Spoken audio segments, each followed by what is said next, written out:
బతుకమ్మ చీరల చుట్టూ తెలంగాణలో రాజకీయ వేడి రాజుకుంది. ఇంతవరకు బతుకమ్మ చీరల ఆర్డర్ ఇవ్వలేదు. నేతన్నలకు ఉపాధి లేదని బీఆర్ఎస్ ఆరోపిస్తే కౌంటర్ ఇచ్చారు ప్రభుత్వ విప్ ఆది శ్రీనివాస్.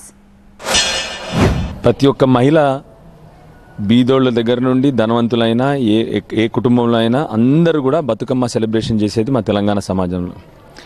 ఈ అసమర్థ ప్రభుత్వం ఇప్పటి వరకు కనీసం గత 7 ఏళ్ల నుంచి ఏ ఒక్క రోజు కూడా మిస్ కాకుండా మా ఆడబిడ్డలందరికీ కేసీఆర్ గారు బతుకమ్మ చీరలు పంపించినారు. ఈ అసమర్థ ప్రభుత్వం వచ్చి నుండి కనీసం ఇప్పటి వరకు ఇంకా నెల 15 రోజుల్లో బతుకమ్మ సెలబ్రేషన్ స్టార్ట్ కాబోతున్నాయి. కనీసం ఇప్పటి వరకు బతుకమ్మ చీరల ఆర్డర్ కూడా ఇవ్వలేదు. బతుకమ్మ చీరలకు సంబంధించిన బకాయిలు పెట్టిపోయింది గత ప్రభుత్వం. సిరిసిల్లకు సంబంధించిన నేతన్నలతో గెలుపొంది నేతన్నలకు 275 కోట్లు బకాయి పడ్డది గత ప్రభుత్వం.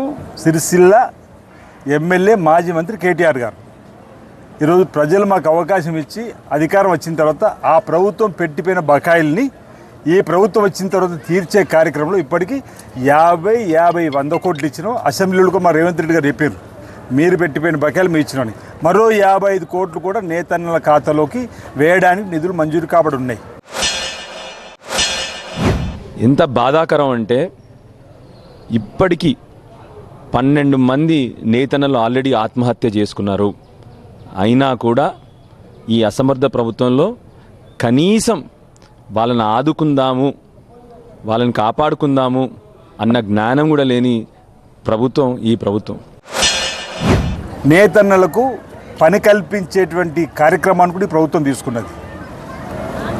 ఏదైతే స్కూల్లోకి వెళ్ళే విద్యార్థులకు 2 జతల స్కూల్ యూనిఫామ్లు ఇచ్చేటువంటి దాన్ని కూడా వారి దగ్గర నుంచే తీసుకొని మహిళా సంఘాల ద్వారా కుట్టు కూలి కూడా 50 రూపాయలు ఉంటే 75 రూపాయలు చేసి పని కల్పించేటువంటి కార్యక్రమం చేస్తున్నాం. భవిష్యత్తులో కూడా నేతలకు మరింత మేలైనటువంటి కార్యక్రమాలు చేయడానికి కోసం వారితో సమావేశాలు ఏర్పడిస్తున్నాం.